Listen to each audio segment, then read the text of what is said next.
یہ ایک بادشاہ کی پرانی کہانی ہے۔ اس کا ایک بچپن کا دوست تھا جس کے ساتھ وہ کھیل کود کر جوان ہوا تھا۔ بادشاہ اپنے اس دوست کو ہمہ وقت ساتھ رکھتا تھا۔ اس کی عادت تھی کہ اس کی زندگی میں خواہ کوئی بھی اچھی باری بات ہو وہ ہمیشہ یہی کہتا کہ جو ہوتا ہے اچھے کے لیے ہوتا ہے۔ ایک دن بادشاہ اور اس کا دوست شکار کے لیے جنگل میں گئے۔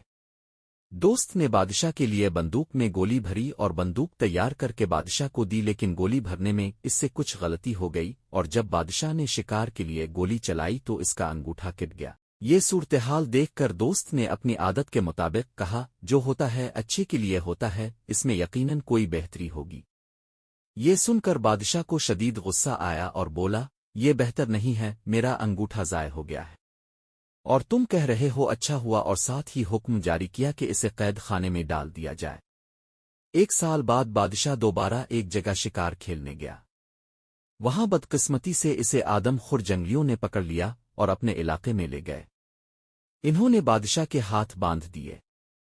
اب آگ جلا کر وہ بادشاہ کو جلانے ہی والے تھے کہ ان کی نظر بادشاہ کے انگوٹھے پر پڑی تو پتہ چلا کہ بادشاہ ایک انگوٹھے سے معذور ہے۔ وہمی اور توہم پرست قوم ہونے کی وجہ سے وہ کسی نامکمل انسان کو نہیں کھاتے تھے، لہٰذا انہوں نے بادشاہ کو رہا کر دیا۔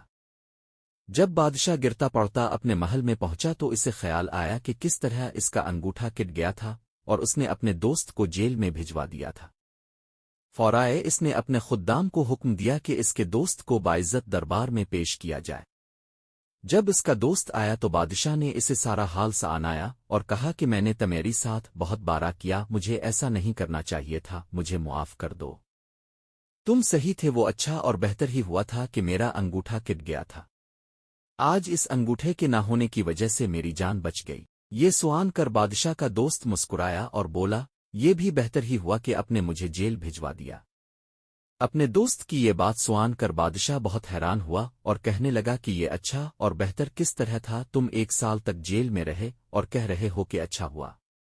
دوست مسکرا کر بولا، ہاں، اچھا ہوا اور بہت بہتر ہوا کہ اگر میں جیل میں نہ ہوتا تو یقیناً میں تمہاری ساتھ ہوتا اور وہ جنگلی اب تک مجھے ہڑپ کر چکے ہوتے، کیونکہ میرا انگوٹھا صحیح سالم ہے۔ زندگی میں اکثر جو کچھ بھی ہوتا ہے وہ یقیناً اچھے کے لیے ہی ہوتا ہے، لیکن انسان فطرت میں جلد باز واقع ہوا ہے اور اسی وقت نتیجہ چاہتا ہے، جبکہ قدرت کا نتیجہ تھوڑے وقفے کے بعد ظاہر ہوتا ہے۔ فرق صرف اتنا ہے کہ امید کا سہارا کبھی نہیں چھوڑنا چاہیے اور سوچ ہمیشہ مثبت رکھنی چاہیے۔ بینش جمیل کی کتاب زندگی کے انمول سبق سے ماخوذ۔